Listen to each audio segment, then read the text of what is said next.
શું તમે ક્યારેય અહીં રસ્તા કિનારે અડીખમ ઊભેલી ઇતિહાસની એક ભવ્ય કડી જોઈ છે? આજે હું તમને કરાવવાનો છું અમરેલીની ઐતિહાસિક બાલા વાવની સફર. ચાલો તો હવે નીકળીએ આપણી બાઇક લઈને વાવ જોવા માટે.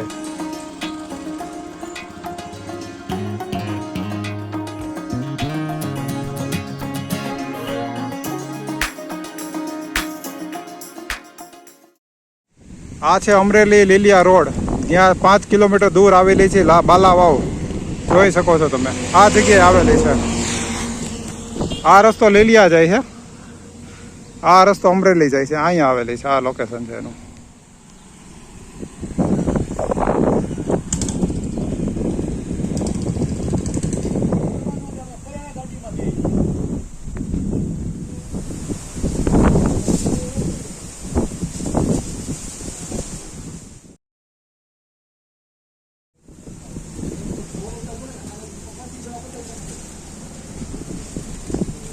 અહીંયા માતાજીનું સ્થાનક છે, અહીંયા માતાજી બિરાજમાન છે. ચાલો જઈએ નીચે ને જોઈએ વાવ.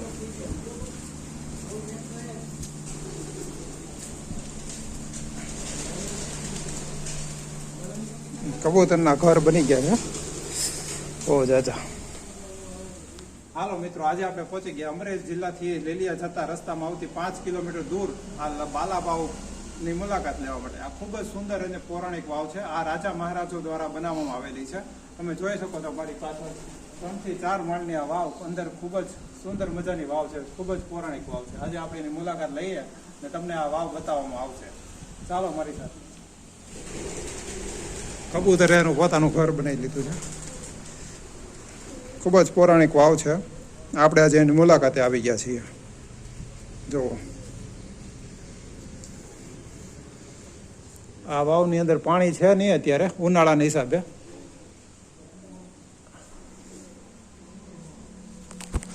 ઉનાળાના હિસાબે અંદર વાવની અંદર પાણી ખાલી થઈ ગયું છે. પણ તમે ચોમાસા અથવા શિયાળામાં આવો ત્યારે તમને અચૂક આની અંદર પાણી જોવા મળે છે. જોવો, મહારાજો દ્વારા બનાવવામાં આવેલી છે વાવ.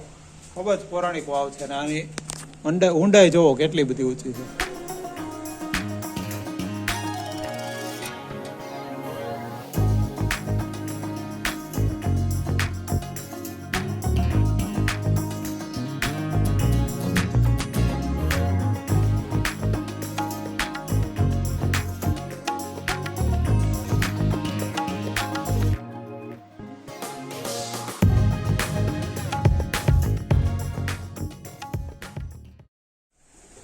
કબૂતરે આ ગોખલાની અંદર એના ઘર બનાવ્યા છે. જોવો તમે, અહીંયા 2 નાના નાના બચ્ચા પણ છે.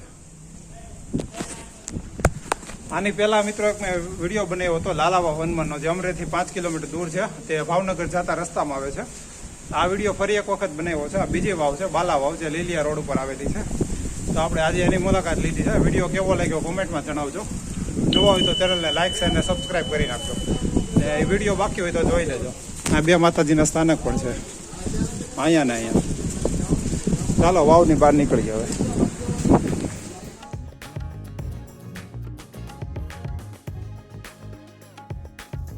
એક સમયે જ્યારે પાણીની ભારે અછત રહેતી ત્યારે લોકો તરસ छिपाવવા માટે અને વટે માર્ગોના આરામ માટે આ વાવનું નિર્માણ કરવામાં આવ્યું હતું. અહીંનું ખૂબ જ પૌરાણિક બાંધકામ આજે પણ નવા જેવું લાગે છે. આ બાંધકામ એક સમયની આપણી સ્થાપત્યની કલાની સાક્ષી પૂરે છે. આ વાવ માત્ર પાણીનો સ્ત્રોત નહોતો, પણ આપણી સંસ્કૃતિનું એક કેન્દ્ર હતી. આજે પણ આ બાલા વાવના પથ્થરોમાં આપણું ભવ્ય ભૂતકાળ જીવંત છે. આપણી લોકલ ધરોહરને વિશે જાણવું અને તેની સાચવણી એ આપણા બધાના ફરજમાં આવે છે. જો તમે અમરેલીના હોવ ને આ બાલા વાવ જોઈ હોય તો કોમેન્ટમાં જરૂર જણાવજો.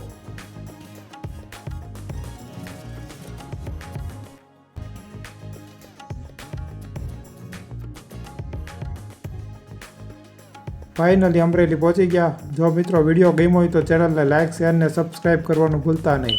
ચાલો હવે મળશું ફરી એક નવા વિડીયો સાથે. ત્યાં સુધી આવજો. હર હર મહાદેવ. Thank you.